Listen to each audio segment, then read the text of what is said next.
Good evening friends, good evening. আমি Biswadip, welcome back to my channel. এসে গেছি আবার নেক্সট পুজো প্যান্ডেলে। এটা হলো সল্টলেক একে ব্লকের পুজো মণ্ডপ 2024-এর। তো এই দেখতে পাচ্ছ তোমরা, এটা হচ্ছে মেন এন্ট্রেন্স। এবার আমরা এর ভিতরের দিকে চলে যাব এবং তোমাদের দেখাবো যে ভিতরের দৃশ্যগুলো ঠিক কীরমভাবে ফুটিয়ে তোলা হয়েছে।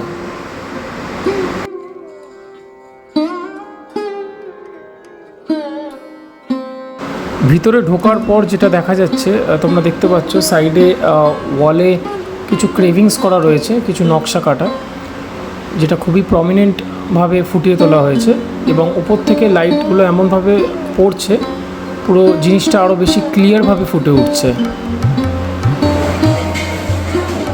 এবং আরও এক স্টেপ এগুলো যেটা দেখা যাবে, এখানে দেওয়ালে ওয়াল পেন্টিংস করা রয়েছে। তোমরা দেখতে পাচ্ছ এখানে টিনের শেড করা রয়েছে এবং তার ঠিক মাঝখানটায় উপর থেকে বৃষ্টির ফোঁটা পড়ছে, সেটা আমরা তোমাদের দেখাবো কিছুক্ষণের মধ্যেই। তো দেখো, যেমনটা বলছিলাম, উপর থেকে বৃষ্টির ফোঁটা পড়ছে। তো আর নিচে বেশ কিছু বাসন রাখা রয়েছে, যেমন হাঁড়ি, বালতি, এই সমস্ত জিনিস। তো উপর থেকে জলটা যখন পড়ছে, একটা ঢাকের আওয়াজের সাউন্ড এরা ক্রিয়েট করেছে। খুব একটা মাস্টারপিস আইডিয়া এটা, তোমরা শুনলেই বুঝতে পারবে।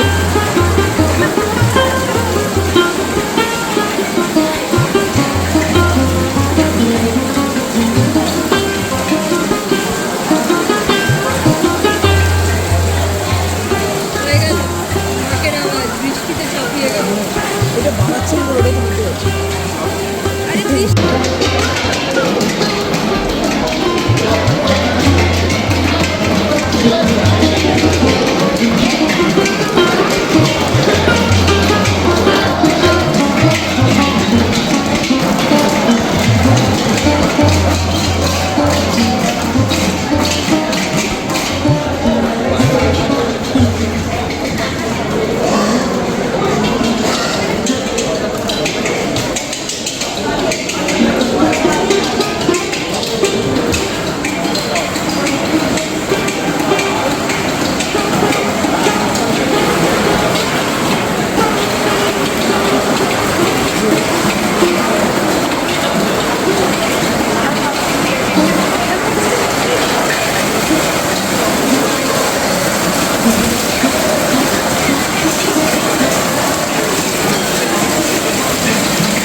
আমরা চলে এসেছি এই মণ্ডপের মূল অংশে, যেখানে এনাদের মাতৃপ্রতিমা বিরাজমান। উপরে তোমরা দেখতে পাচ্ছ একটা স্ক্রিন চলছে, যেখানে প্রজেকশন শো দেখানো হচ্ছে। আর সামনেই রয়েছে এনাদের 2024-এর মাতৃপ্রতিমা। তো দেখো, এখানে একটা মেয়ের ছবি, মানে মেয়ের মূর্তি বসানো রয়েছে এবং নিচে মা দুর্গার পরিবার সমেত নিচে দেখানো হচ্ছে তার। এখানে এই বার্তা দেওয়া হচ্ছে যে জল যাতে আমরা অপচয় না করি, সেরকমই একটা বার্তা এখানে কিন্তু ফুটিয়ে তোলা হচ্ছে।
হুম